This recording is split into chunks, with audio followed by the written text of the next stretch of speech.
Akidah Ahlussunnah wal Jamaah tentang sifat-sifat Allah ya sangatlah sederhana ya.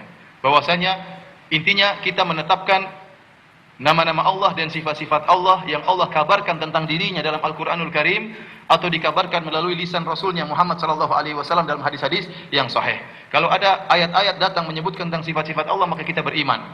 Ada hadis-hadis Nabi yang sahih yang menjelaskan tentang sifat-sifat Allah dan nama-namanya, kita beriman. Tanpa harus dan tidak boleh membagaimanakannya dan tidak boleh menyamakannya dengan makhluk. Karena kita tahu secara fitrah kita, manusia tentu berbeda dengan pencipta. Makhluk tentu berbeda dengan apa? Dengan Khalik, dengan pencipta. Sebagai sederhana misalnya, saya mengatakan atau dalam Al-Quran disebut bahwasanya Allah memiliki sifat Al-Qawi yang maha kuat atau Al-Qadir yang maha kuasa. Ya, kita tahu bahwasanya kekuasaan Allah tidak sama dengan makhluk, tidak sama dengan makhluk ya.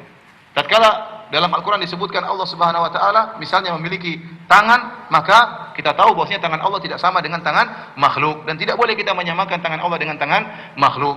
Sebagaimana tatkala Allah mengatakan Allah Maha mendengar, Allah Maha melihat ya. Perkataan huruf Arabnya sama, sami basir, mendengar melihat. Namun kita tahu tatkala kita menerjemahkan sami mendengar, kita tidak menerjemahkan nama Allah dengan mendengar saja, tapi kita pasang maha mendengar. Supaya untuk membedakan antara sifat mendengarnya makhluk dengan sifat mendengarnya Khalik sang pencipta, maka kita pasang kalimat maha. Padahal secara bahasa Arab hurufnya sama. Tetapi penterjemah ngerti bahwasanya pendengaran Allah tidak sama dengan pendengaran makhluk ya.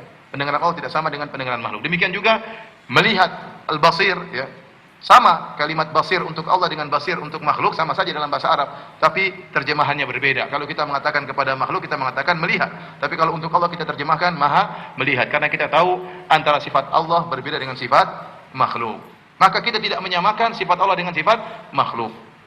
Dan kita tidak membagaimanakannya karena di luar daripada kemampuan kita. Kita hanya bisa tahu bagaimananya sifat-sifat Allah kalau kita tahu bagaimana zat Allah. Kalau kita tahu bagaimana zat Allah. Kalau kita tidak tahu bagaimana zat Allah, maka tidak mungkin kita mengetahui bagaimana sifat-sifat Allah Subhanahu wa taala tersebut.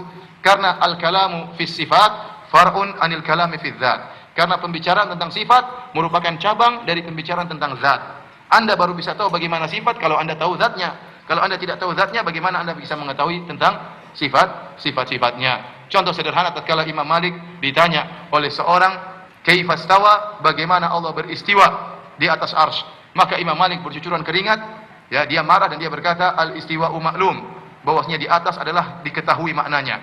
Wal kaifu majhul, adapun bagaimananya Allah beristiwa di atas arsy tidak diketahui. Ya, wal imanu bihi wajib, beriman tentang ayat ini wajib. Wa su'alu anhu bid'ah, dan bertanya tentang bagaimananya adalah bid'ah. Ini kata Imam Malik rahimahullahu taala. Kenapa? Imam Malik seakan-akan ini mengatakan kalau Anda ingin tahu bagaimana istiwanya Allah, ada beberapa zat yang Anda harus tahu hakikatnya. Pertama, Anda harus tahu bagaimana hakikat arsy. Arsy itu bagaimana dulu? Mana ujungnya, mana pangkalnya? Terus yang kedua, Anda harus tahu bagaimana Allah Subhanahu wa taala. Kalau Anda sudah tahu bagaimana zatnya arsy, bagaimana zatnya Allah, baru Anda bisa membayangkan bagaimana Allah di atas arsy. Tapi kalau Anda tidak tahu bagaimana zatnya Allah dan bagaimana hakikat dari arsy, ya sudah, Anda tidak akan bisa membayangkan bagaimananya Allah Subhanahu wa taala dan bagaimana Allah beristiwa. Ya.